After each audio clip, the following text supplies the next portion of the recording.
Go for it. Friggin' what up, dude? Strider Wilson, and I'm the host of this podcast that's mine. Going to be called History is Dank. History is Dank with Strider Wilson. Dankness from the past. Friggin' what up, dude? Welcome back to another ep of History is Dank, dude. I'm your host, Strider Wilson. We got Aaron going beast mode on the sticks, dude. What up, Aaron, dude? What up? Dude, I'm just posting up, dude. Dude, I got caught red-handed by my wife, dude. Oh, boy. Dude, she caught me gaming with a Woody. And let me tell you, dude, I felt like I had to hide something. I was on the comms with my boys. Rebirth Island's back. And I was just so happy. It'd been so long since I gamed. I had a Woody. I told all my boys, I'm like, look, dudes, I'm wooded up. We're dropping freaking living quarters. It's almost final circle. It's coming towards us because we did a recon. So happy. I was just so happy. My wife walked in and I was going to hide something. She goes, no. Let me watch. You leave it. You stay. She's like, this is you in your happiest state. That's how I know my wife's dank, dude. She supports me, dude. Just gaming with the bros. Full torque. You know, wearing my nice sweatpants. Not that I need to, very tiny, but It's not like you were on camera. I mean, you're no. And I told my boys, I was like, hey, boys, heads up. Got a boner. And they were like, dude, that's chill. So do we. And so it was and just you're like, beautiful. No, for real. Yeah, I was like, no. Seriously, they're like, yeah, no. No, we know. We can tell, dude. There's a little pitch change to your voice. You know, I'd be like, yeah. I'd be like, hey, guys are coming in through the kitchen. We gotta get down there. They're like, yeah, that sounds a little horny, little nasty little boy voice right there. Little naughty boy voice. So yeah, it was nice, dude. Just got caught, dude. When you get caught by your sig out and then get approval from it, I love it, dude. No shame. Just full support. Love that from my dank wife. Beautiful thing, dude, gaming with a Woody. I don't think I've ever been caught by my wife. Gaming with Previous girlfriend, maybe. yeah. Just sometimes just have that, you know what I mean? Yeah, not gaming though. Just Sometimes it just happens, dude. yeah. You know? Well, yeah, especially if you're Healthy on circulation. a younger man. Yeah. Yeah, young. Yeah, Zach, you know. I'm getting up there. And that's the thing, too. She appreciated that, dude. She knows I'm getting up there, you know. I'm closer to freaking 40 than I am 30. So, Me too. you know, I had to give her the...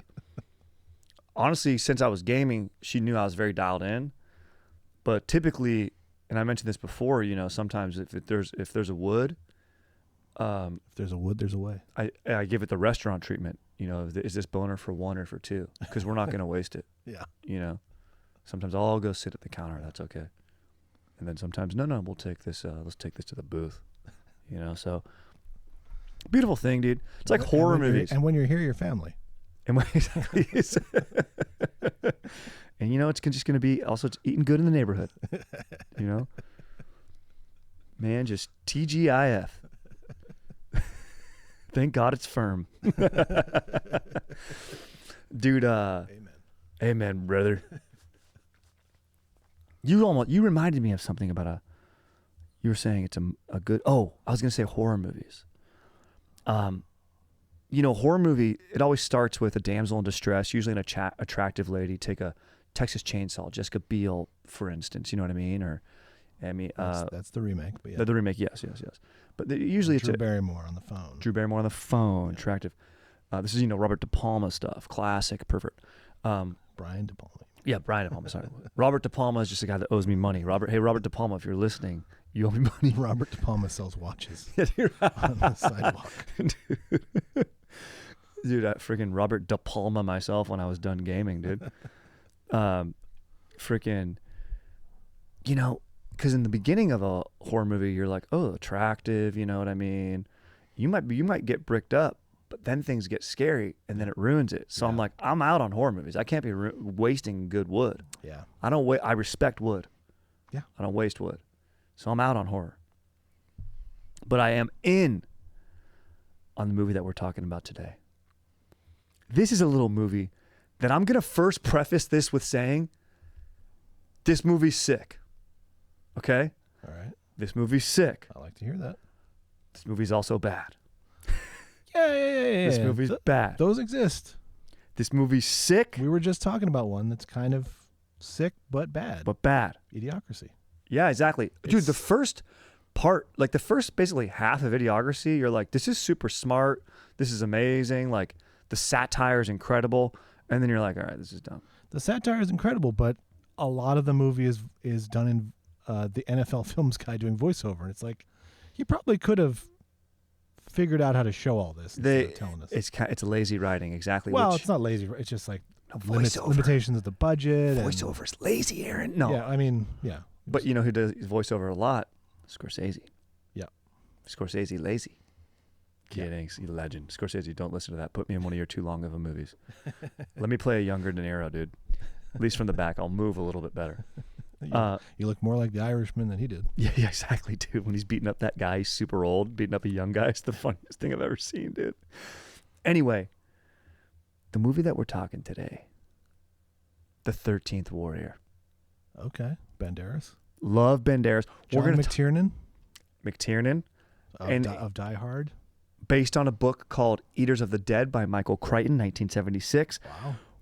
A little bit of the film history before we get into the actual history the movie was going to be called Eaters of the Dead. It was going to be like a longer movie, like 147 minutes or something. The movie now is like only 100 minutes. There's literally no wasted time. There's no character development, which I do appreciate. Yeah. It's just action, baby. It's paper thin. The bad guys, I want to know more. They're just like, they eat people. Okay, I know not to like those guys. Yeah.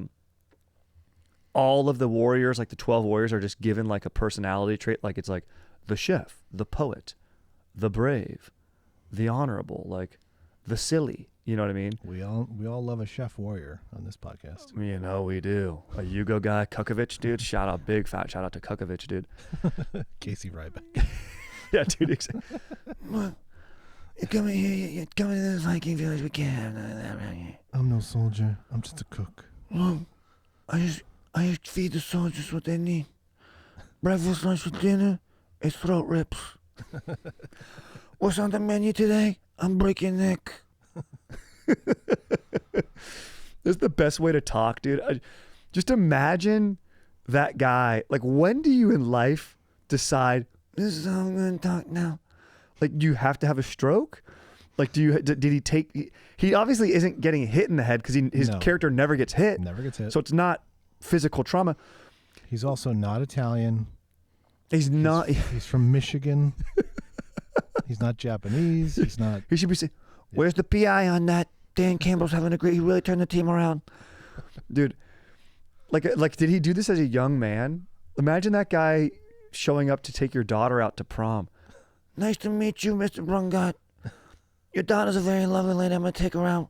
She's going to have a nice... Look, at the prom, if anyone gives us trouble, I'm going to break their necks. Your daughter's going to be safe. I broke everyone's necks. It's a disaster. In any case, this movie is sick. Is it a good movie? No. Yeah. Do I like it? I do. I just rewatched it as research and enjoyed it. I love my boy Banderas. Yeah. There are good action sequences. Here's the thing. I read a review on this, and I agree. This movie could have been great. Yeah. Like the material, because it's based on. If they kept in that other 47 minutes, probably. Yeah, it might have been, but they said the screen tests were terrible, and Crichton had to come in and do reshoots because he's like, it was scoring so badly. Wow. That he had to take McTiernan off of it, and then it says directed by McTiernan. And on paper, you go, this can't lose. This came out in '99. The writer of Jurassic Park, the director of Predator, and Die Hard. Yeah. Bro. And Hunt for Red October. And it's about Vikings and Hunt for Red October. Exactly. Bro, on paper, this is a home run. Yeah. Dude, it's pretty bad. Like the weird, I mean, there's some cool shots. I like the practical action in it, I have to say. I do like a lot of the practical stuff in it. But it's just the they're biting off. There's a lot to chew on because it's based on. Michael Crichton wrote the book based on a bet with his buddy that he could do a modern retelling of Beowulf, which sucks. Yeah. You've all read it in school, and Beowulf is one of those things where you're like, dude, this could be sick. Yeah. Like you got to go kill Grundle, which is the part between your gooch. Mm-hmm. He's got to go slay a gooch, then the gooch's mom. Yeah. And and it's from the point of view of Beowulf, and it's a lot of metaphor. He's in it for the glory and the honor. It raises good thematic choices, discussion in your, sophomore English class or whatever it is. And Eaters of the Dead, I never read the book, but the book is based on, and so is the movie. This guy, Ahmad Ibn Fadlan. That's Antonio Banderas' character. It's a true account. It's a true tale. Based on... Now, just based on his character's name, I wish they'd have cast Oded Fehr from The Mummy. Same year, though. Is that the badass dude? He's got the tattoos. He's got the tats? Yes. Bro, he would have been great in it. Yeah. But Banderas is a star. Of course. And Banderas does play Ahmad Ibn Fadlan with a quiet dignity. He brings a good demeanor to the role. Also, I was reading some articles on this where it's like, in Hollywood, this is 99, so this is right before 2001, where like basically every Muslim character on film, you're a terrorist from there on out. Yeah. He was you don't have to be Muslim to play the terrorist. No, for sure. You can be a Mexican dude. You can be ethnically ambiguous. You can be JT. You can be my boy JT. Yeah. You can be Cliff Curtis, who's a Maori. Oh, 100%. Yeah. 100%. So this is based on Fadlan's true journey in the 10th century to the north with the Vikings in probably Ukraine is the area, and his journey back is lost. His writings are lost, which is so unfortunate. And then Crichton bases his novel Eaters of the Dead off this Russian scholar, this guy C.M. Fran. He translates Ahmad Ibn Fadlan's writings into Russian. The text is from Arabic into German in 1823. Crichton was like a scholar. I think he might have done like Russian studies and stuff. And he really took to this story. And Crichton's, I think he was a med student too. Guy's a beast, dude. Yeah. JT famously says he's also tall. He's like 6'7" or 6'8", so you got to respect that. Yeah, it was. He's been dead for quite a while. Oh, he's dead. About 15 years at least, maybe 20. R.I.P. Yeah. Wrote some of the best shit. So let's dive into this. But before we dive in, I've read Jurassic Park the novel. It's good, but the movie's better. The movie is sick. Yeah.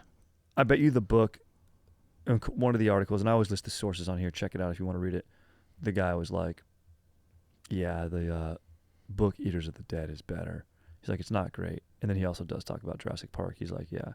He says he likes the book Jurassic Park more, but honestly, dude, this is a dude who wrote an article. Get out of here, dude. The movie Jurassic Park's the sickest fuck. Yeah. Maybe if I could listen to the John Williams score while reading the book, maybe it's got a chance. Oh, I did. But I mean, dude, that apparently there was too long of a score. There was an hour-long score for this movie that was just way too long. that was like apparently unwatchably bad. I mean, that can make or break a movie too. You can always famously quoted. Spielberg says, "Who's the most important person you've worked with in all of your filmmaking?" John Williams. John Williams. Yeah. This is the music. 100%. He's changed DPs a lot. Dude, he double penetrates? But not. Sorry, dude. Hi, dude. That's between him and Kate Capshaw. What up, dude? What up? But yeah, Williams has been the constant. He's a beast. Prayer is big in the 13th Warrior, and I'm going to start off with this Viking prayer. They see this in the beginning, and this is an actual account that you see in the film. They're burying the king. And in the movie, Beowulf is his name. Beowulf, who's basically Beowulf, but he names the character Beowulf. And this is all from Ahmad Ibn Fadlan's perspective. Of course, Beowulf is from the first person perspective. This is Fadlan's account of the Beowulf story with, of course, some different details, but we'll break it down a little more later. Bullweave sounds a bit like a noise your wife might make in her sleep. That's hilarious. You're asleep. You kind of wake up a little bit in the middle of the night, and all of a sudden you hear a bullweave. Yeah, you hear a big time bullwhip. You're like, whoa. You're like, whoa. And then you look over and you go, I love that woman. I love her. Yeah, I love her more. The dog even wake. You and the dog make eye contact. Yeah. You're like, yeah, buddy. This is the Viking prayer. The film is bookended with this prayer, and it's pretty badass. Lo, there do I see my father. Lo, there do I see my mother, and my sisters and my brothers. Lo, there do I see the line of my people, back to the beginning. Lo, they do call to me. They bid me take my place among them in the halls of Valhalla, where the brave may live forever. Banderas nails that line forever, dude. This is after he does his prayer, the praying towards Mecca. After he does that, then he does this prayer. What you got to like about the film is the guys respect each other. They do, and the guy made a good point in this article, they razz him a little bit. He's an outsider, but they don't lean into it too much. And then when Banderas does get razzed, he's a badass. Like they call his horse a dog because it's tiny, but an Arabian horse, as we know if you've seen the movie Hidalgo, beautiful horse culture in the Middle East, beautiful horse culture. And he takes it and like jumps over the Viking and his horse, so he's very much a badass. Then he saves a young Viking boy later, so very badass. But now let's get into the history before we dive more into the film. Remember, I should also say before we get too far off, the film industry has a history of misrepresenting Muslims as well. Absolutely. If you remember Lawrence of Arabia. Oh yeah, Alec Guinness playing the Emperor Faisal. Oh really? Does he? Okay, I saw that movie, but so long ago. It's so good, but yeah, it's a bit jarring that there's a British man playing a sultan. Yeah, you go back to all like Cleopatra back then. It's all like British actors being like Pontius Pilate instead of like being like.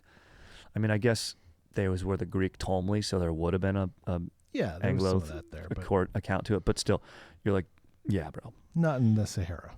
No. Guys who talk like this. Yeah. Oh, dude, speaking of which, Aaron, I'm glad, because I got to give a fat shout out to my boy Luke, crushing Jimmy John's, dude. Of course he is. Dude, get yourself a pickle, dude.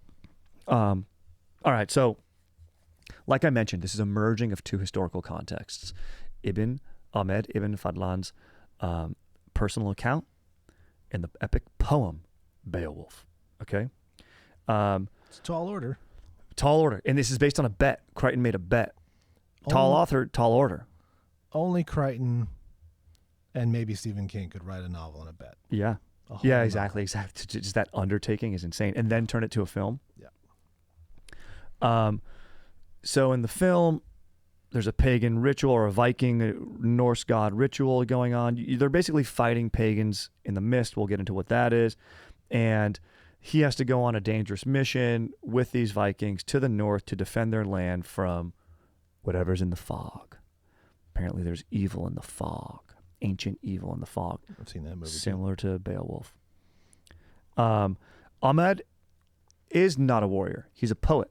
Now, he gets banished from his homeland, and I believe it's Baghdad. They just say in the movie, greatest city in the world, but which Baghdad, which I think means city of peace. He gets banished because, Aaron, he's banging the wrong lady. Starts banging. Tale as old as time. And this is a time where women belong to men, so he bangs a man's property. Especially in the Middle East. It's like if I went over to your house and had sex with one of your Ottomans. Yeah. Can't have that. No. You'd banish me. Yeah. So he's banished.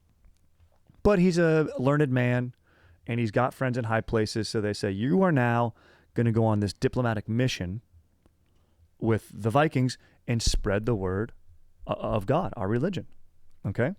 Okay. So the Vikings won't have a problem with that. Vikings are generally, they're chill. They're like, whatever, dude. Like, we're not, sometimes, and this is a era where there's still battle between Christianity wants to spread their influence, Muslim wants to spread their influence. And of course, when you bring people to your religion, also more money, more power, more land, everything, blah, blah, blah. Age old story. In the movie, he travels with this dude who's like a friend of his dad. In reality, the main guy is like a Fadlan is there on a Fadlan just means son of Fadlan. Ahmad Ibn Fadlan. They say this in the movie. Ibn means son of. He's basically the number two. In the movie, obviously, you have to make this concession. It's more interesting. He's the main dude. Also, he's a badass. He's smart. He learns the language just by watching the dudes talk. But his mission is to explain Islamic law to the recently converted Volga Bulgars, okay? Part of the Vikings. Now, this word Bulgar is where we get the name Bulgaria from. All these regions, all these warring tribes back in the 10th century, still warring even, not that many years ago. Even though Ahmed's direct contact is with the Varangian Vikings. By the way, if you want an exact date, this is in the 920s. So it's 921, the year 921. So pre-Crusades. Yep. So he has a lot in his writings. He has about 100 years before the First Crusades. He has contact with many tribes, spreading the word, everything like that. But this Varangian group is the 13th Warrior novel because he travels up through, basically, he goes like up the Black Sea. Everything there is like being Christianized, so it's, tumultuous journey, but he's traveling with a group of bros, it's fine, he's safe. All speaking languages, Turkic family languages, Central Asia. He goes up to, let's see, basically in Ukraine is where we're operating in the 13th Warrior. Okay? All Eastern Europe type shit, know what I'm saying, dude? And also there's a group called the Khazars, just interesting side note. In the 8th century, they converted to Judaism. Basically, like the only, we have this Muslim spheres of influence, Christian spheres of influence, and then the Khazars are like, we're going to go Judaism here, dude. So, and they're in like the southern part of Volga, Bulgaria. So they become known as the Khazar Khanate, simply Khazaria. Few lands in history other than the ancient or modern Israel, with Semitic states at the southern tip of the Arabian Peninsula, to become with Judaism as the majority religion. So just crazy note right there. All right, bro. So the Vikings, the Northmen, bro. Okay. The Varangians. Okay. These guys in 862 sailed out of their homeland in what's probably Sweden, eastward across the Baltic Sea, up the rivers of Eastern Europe, working their way further inland. And there, why? Vikings go on raiding parties. They steal people and treasures and food and resources and bring them back, right? Sometimes they settle in the lands that they go to. Sometimes they come back. This land that they're going to, they hear of a rich city gleaming with gold, most likely Constantinople. Along this, they find a city of their own called Novgorod. They establish control over the city of Kiev there, which was founded earlier by the Slavs. And the Varangians, or the name Rus, is like basically a term where you get Varangian, Viking, Rus. All these are interchangeable terms depending on who's speaking. And so basically, Russia is Viking land as well. Pretty gnarly, dude. They've got their chieftain named Rurik. Russia, Rur. People of Rur, Russia. And that dynasty, we're talking like 800, lasts until about almost the year 1600, so almost 800 years. Also, I mentioned earlier when Ahmad Ibn Fadlan, Antonio Banderas' character, is accompanied by his father's friend. In reality, that father's friend character was the main dude. Ahmed was accompanying him. It was actually a eunuch named Susan al-Rasi, and he went as an Ahmed Ibn Fadlan accompanied him as a religious advisor. So, but Susan al-Rasi, this guy was he's a eunuch, and I'll tell you right now, there's no room in the movie 13th Warrior for dudes with no dicks. Yeah. This is a movie with guys that have big swinging dongs, dude. Yeah. Okay? Big dongs, dude. These guys, dude, the biggest, dude. Huge, dude. So Ibn travels up the Caspian Sea toward Ukraine, like I mentioned. He meets the leaders of the Bulgars that are Khan. He reads the Caliph's letter. You know, the Caliph is he's part of the Abbasid Caliphate. That's who he's got friends with. Maybe not the direct Caliph, but someone high up in there. And he's reading the Caliph's letter. The Caliph is who is in charge of religion and state at this time. And he goes, hey, here's the letter. Here's the law that I want to spread the word to everyone. The Vikings are pretty chill, sick. We heard it, legit. And this is stuff that makes it into the movie too. In his account, in Ahmad Ibn Fadlan's account, he says, and I quote, "To the filthiest of God's creatures," speaking of the Vikings, "they have no modesty in defecation or urination. They are like wild asses." But he also writes, "I've never seen more perfect physical specimens, tall as date palms, blonde and ruddy." You also get this, and this is in the article too. You know what Rudy means, right? What is that, horny? Root. Dick root. Oh, so fat dogs. Yeah. I am right. Aaron, let's go, dude.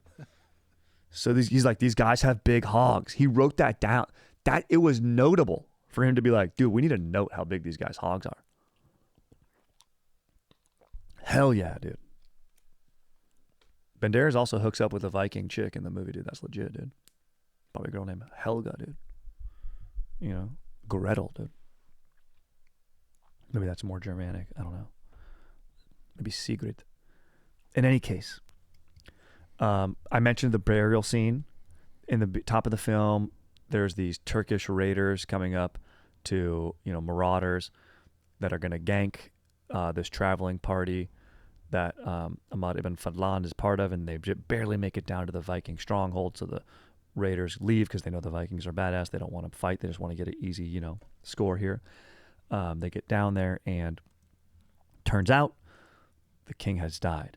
Now, Beowulf, a.k.a. Beowulf, he's the guy who's going to be taking over, but they're doing a 10-day burial festivities, and Ahmed really does write about this. He witnessed this 10-day burial where they're just getting drunk, getting fucking hammered, honoring the former king, dude.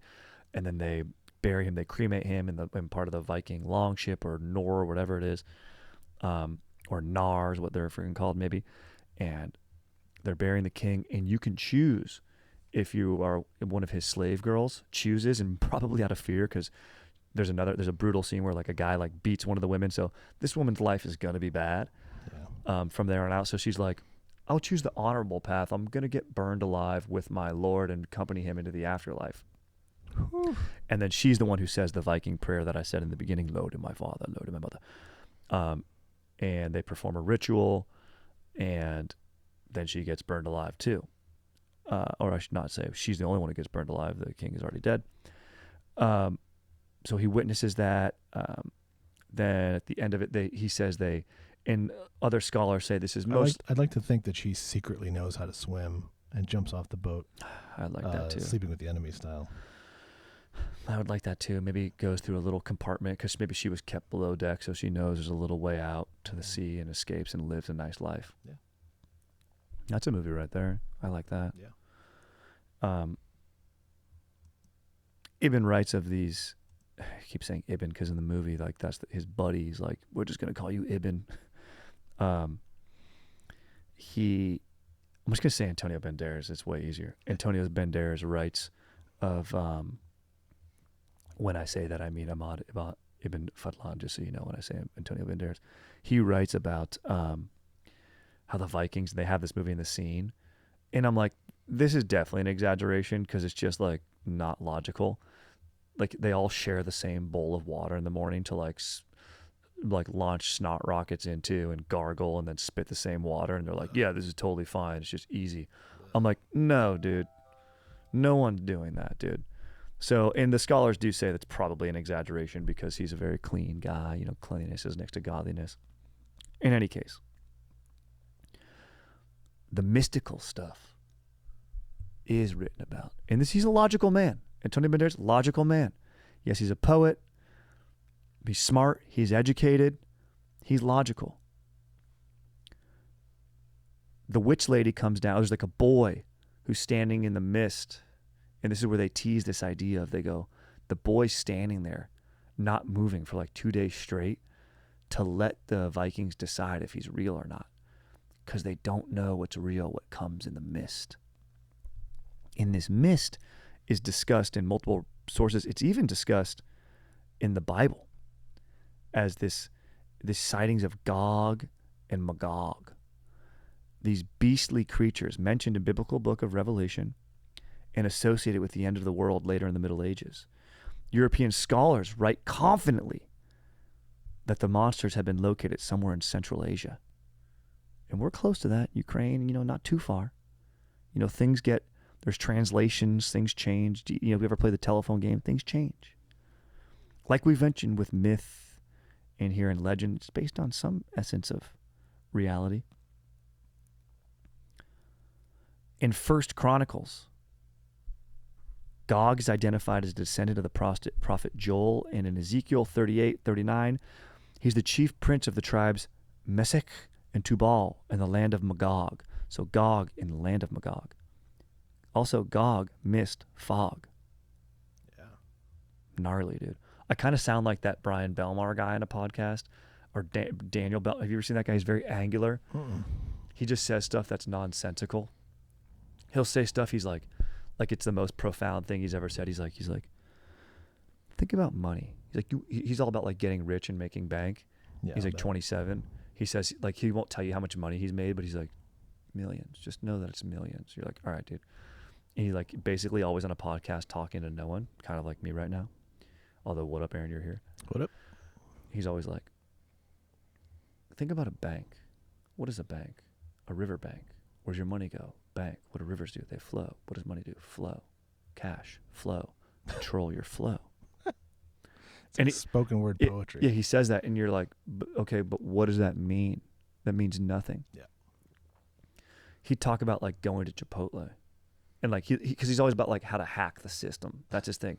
Get rich, hack the system, be your own source of information. Get a cold burrito. You get it when you go to burrito. Think about burrito to go.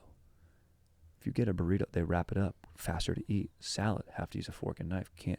Takes longer. Burrito, fast, efficient, back to work. Free guacamole extra. Don't get the guac. Get the guac, take a walk. Think about that. I just saved you time. His brother's hilarious. He's like, look, everyone has it figured out. People, why be that 9 to 5 living that W-2 lifestyle when you can meet up with your friends, go meet at the park, go to the ocean, go to the shores, get vitamin D where we're meant to be. Vitamin D. Can't you see? Eat lunch outside. Picnic all the time. Pick who you're with when you have a picnic. That's why they call it a picnic. Nick, your friend Nick, that's who you're going to eat with. That's who you'll picnic with. However, when you eat, do not eat out of microplastics. They're going to get in your gut biome and kill you. Use glass. Save your ass. Something tells me these guys have a huge trust fund. Someone's funding this. Aaron, exactly, dude. Yeah. Their dad made bank probably selling plastics to fast food companies. Okay. Anyway, dude. Magog is called upon by God to conquer the land of Israel with a great coalition of forces from throughout the world. Gog and his entire army will invade Israel like a cloud covering the earth. Mist. Okay? So, I already went over that.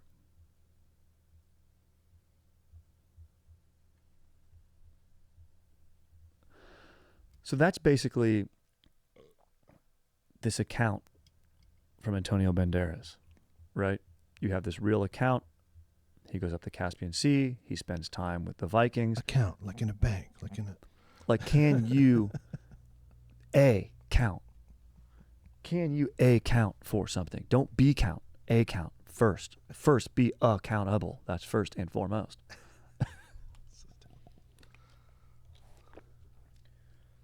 Yeah. Both those guys need dead arms, dude. Yeah. So the movie's a box office failure. Okay? Yeah. It's tough to combine two stories. They're biting off a lot more than they can chew, pun intended. Eaters of the Dead. Now let's compare Beowulf and 13th Warrior. A lot of similarities. Basically does channel, I believe it's Joseph Campbell's hero's journey. Mm-hmm. There's like 9 stages, and this all of course, Beowulf, the actual epic poem. I mean, that's what one of the sources the hero's journey is based on. It's one of the earliest poems we have. That the Odyssey, the Iliad, and this epic poem is used to structure and have similar story beats and elements and plot devices that are incorporated into the 13th Warrior, this account of Antonio Banderas' time with these Vikings. I bet there was a producer high on cocaine saying, 13th Warrior, man. There's the 7 samurai. There's 13 warriors. We got 6 more warriors. Totally. We need more warrior. 13, dude. It's pretty badass. Baker's 12 dozen. is a dozen. He's the extra man. He's the odd man out. 100%. But it was going to be called Eaters of the Dead. Yeah. But no, terrible. Yeah, that wouldn't. Eaters of the Dead just sounds like a John Carpenter movie. I know you love John Carpenter, and it would be pretty fun. Yeah. But no. Or it sounds like what Bone Tomahawk should have been called. Yeah. I never saw it, but I heard it's gnarly. It's gnarly. A lot of gore in this one too, in 13th Warrior. So it's the same central ideas. There's an existence of an old race, and they need for an epic hero. The witch lady, after the king's funeral on the 10th day, these guys all wake up hungover. They share the bowl. The weird witch lady comes in who's with the boy, and she like rolls these bones, and she's like, we need, she's all shaking.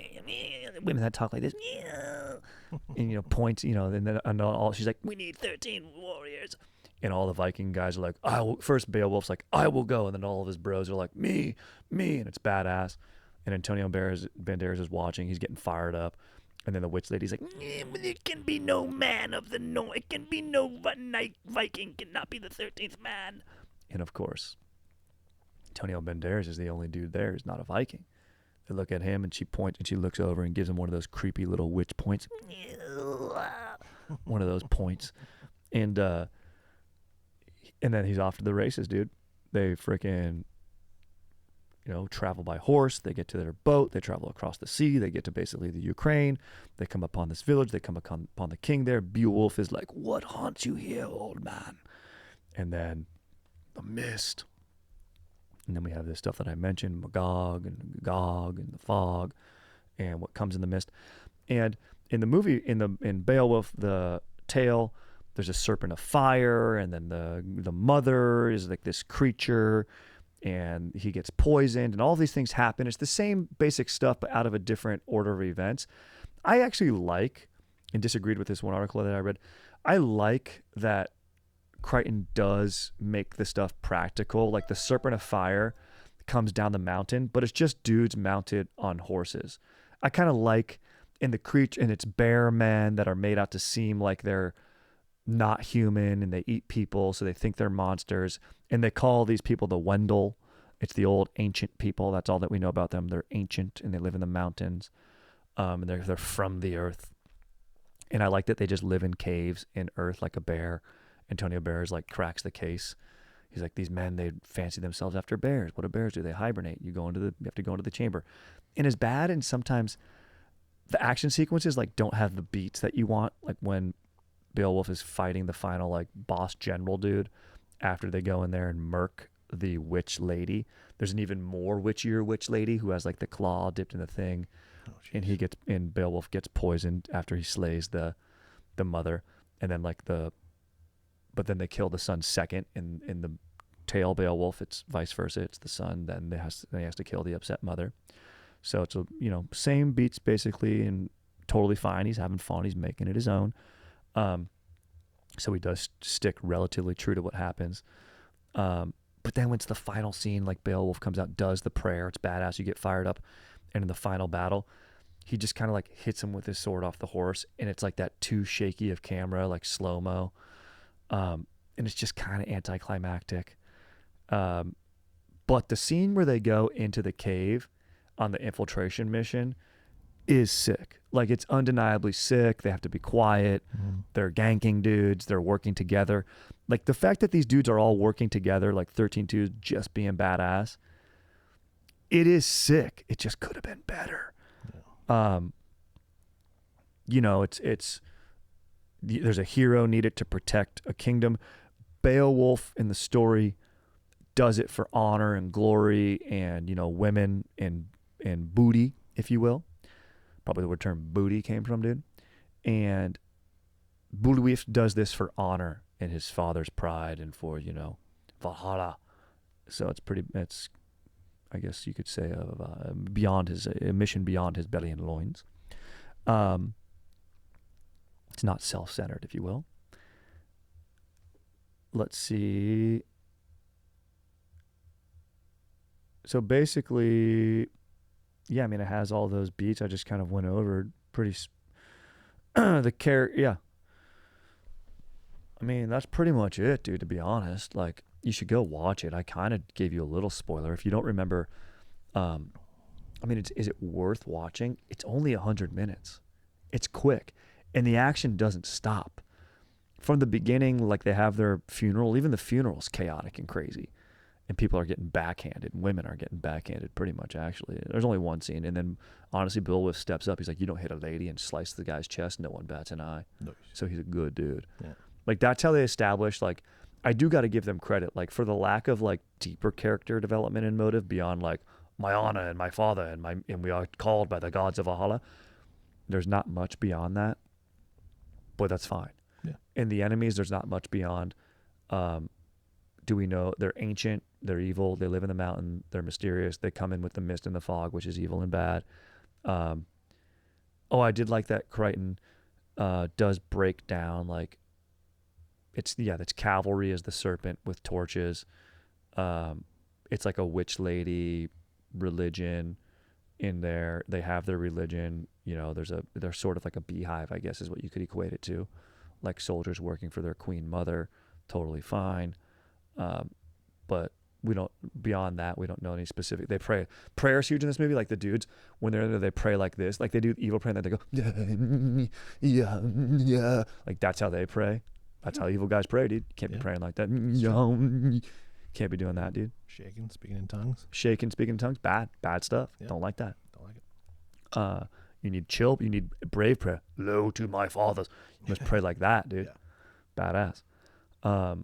So very gnarly, dude.